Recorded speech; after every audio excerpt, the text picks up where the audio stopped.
5.4 Communism, Ideological Foundations. Communism represents the most radical extension of socialist thought, a vision of society that seeks to eliminate all private ownership, class divisions, and exploitative economic relations. It is rooted in the revolutionary writings of Karl Marx and Friedrich Engels, particularly the Communist Manifesto, 1848, and Das Kapital, 1867. Communism envisions a stateless, classless, and moneyless society in which the means of production are collectively owned and resources distributed, according to the principle from each, according to his ability, to each according to his needs. Marx saw history as a series of class struggles from feudalism to capitalism, driven by material contradictions between oppressors and the oppressed. Under capitalism, he argued, the bourgeoisie capital owners exploit the proletariat workers by extracting surplus value from labor. Communism was conceived as the final stage of historical development, where this alienation would end and humanity would achieve genuine freedom and equality. Stages of historical development. Marx predicted that capitalism would eventually collapse under its own contradictions, leading to a transitional socialist state before reaching full communism. This process was later interpreted by revolutionary leaders such as Vladimir Lenin, who, in the early 20th century, redefined Marx's theory for the Russian context. Lenin emphasized the necessity of a vanguard party, a disciplined revolutionary elite to guide the working class to seize political power. Joseph Stalin's later model of centralized command economies and five-year plans institutionalized state socialism, prioritizing industrial growth and national defense. Similarly, Mao Zedong's adaptation of Marxism-Leninism in China emphasized agrarian revolution and mass mobilization. Each of these leaders molded communism to their historical and cultural contexts, resulting in diverse interpretations from the Soviet model of bureaucratic centralism to Maoist populism emphasizing rural collectivization, practice and legacy.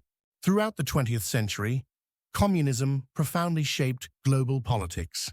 It inspired anti-colonial revolutions, social reforms, and movements for equality across Asia, Latin America, and Africa. Communist regimes achieved rapid industrialization, universal education, and gender reforms, yet they also became associated with authoritarian governance, political purges, and suppression of dissent. The Cold War 1947-1991 turned communism into a defining ideological rival to Western liberal democracy, structuring the bipolar world order, critique and reassessment. Communism's ideal of equality retains emotional and moral appeal, especially in an era of global inequality and neoliberal capitalism. Scholars and activists continue to draw upon Marx's critique of capital to analyze issues such as exploitation, imperialism, and alienation. However, the historical record warns of the dangers inherent in concentrated political power, ideological rigidity, and the suppression of individuality. Contemporary theorists now seek to reinterpret Marxism as a critical methodology, rather than a rigid blueprint, focusing on its humanist and emancipatory dimensions. 5.5 Nationalism. Conceptual foundations. Nationalism is both an ideology and an emotional force centered on the unity, sovereignty, and distinct identity of a nation. It arose in the 18th and 19th centuries, alongside the formation of modern nation-states and the decline of empires. Thinkers such as Johann Gottfried Herder emphasized the cultural uniqueness of each people-folk, while Giuseppe Mazzini envisioned the nation as a moral community, bound by shared destiny and purpose. Nationalism redefined political legitimacy instead of divine right or dynastic rule.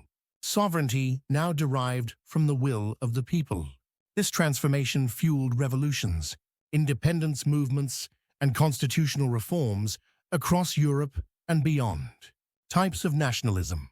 Civic nationalism defines national identity in political terms. based on citizenship, democratic participation, and shared civic values. Examples include France and the United States, where national belonging depends on adherence to constitutional principles rather than ethnicity. Ethnic nationalism grounds identity in ancestry, language, or religion, often linking nationhood with cultural homogeneity. This model, seen historically in Germany, Japan, and parts of Eastern Europe, can foster unity but also exclusionary politics. Anti-colonial nationalism emerged in the 20th century as colonized peoples in Asia, Africa, and Latin America mobilized to reclaim sovereignty. Leaders like Gandhi, Nkrumah, and Ho Chi Minh transformed nationalism into a vehicle for liberation. Populist nationalism, increasingly prominent in the 21st century, responds to globalization and migration by emphasizing border control, economic protectionism, and the defense of national values. It often blurs into xenophobia and cultural resentment. Ambivalence of nationalism. Nationalism has a dual legacy. It has been a force for self-determination, democratic mobilization, and cultural revival, but it has also produced chauvinism, racism, and war. The same passion that unites a people can exclude others. In the 20th century, extreme nationalism fueled fascism and genocides, demonstrating its destructive potential when fused with authoritarianism. Today's challenge is to cultivate a cosmopolitan nationalism, one that preserves national identity and solidarity, while recognizing interdependence and global responsibility. Balancing national pride with respect for human rights remains a central dilemma of modern politics. 5.6 Feminism. Historical development. Feminism is both an intellectual framework and a social movement, dedicated to dismantling patriarchal structures and achieving gender equality. Its evolution is often described in 4 waves. First wave, 19th, early 20th century, focused on women's suffrage, education, and legal rights. Figures like Mary Wollstonecraft and Emmeline Pankhurst fought for political participation and property rights. Second wave, 1960s, 1980s, broadened the agenda to workplace discrimination, reproductive freedom, and domestic violence. The slogan, "The personal is political," captured the insight that private life reflects power relations. Third wave, 1990s, 2000s, emphasized diversity, intersectionality, and identity politics. Feminists like Bell Hooks and Judith Butler explored how race, class, and sexuality intersect with gender. Fourth wave, 2010s, present, driven by digital activism and global solidarity movements such as Me Too. This wave confronts sexual harassment, body politics, and trans rights. Core theoretical contributions. Feminist theory challenges patriarchal assumptions in politics, economics, and culture. Simone de Beauvoir's The Second Sex, 1949, argued that women are socially constructed as the other and must reclaim subjectivity. Later, Butler's Gender Trouble, 1990, questioned the stability of gender identity itself, proposing that gender is performative rather than innate. Intersectionality, introduced by Kimberly Crenshaw, highlighted that oppression operates through overlapping systems. Gender cannot be understood apart from race, class, and colonialism. These insights have transformed not only feminist theory, but also political philosophy, ethics, and international relations. Political and social impact. Feminism reshaped modern politics by redefining justice, citizenship, and human rights. It inspired laws on equal pay, reproductive autonomy, and anti-discrimination, and influenced welfare and labor policy. In academia, feminist political theory introduced ethics of care and relational conceptions of autonomy, challenging traditional masculine notions of rationality and power. Contemporary debates.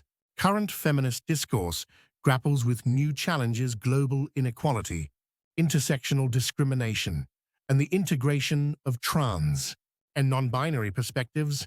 Feminism today must also address post-colonial realities, ensuring inclusivity across cultural contexts.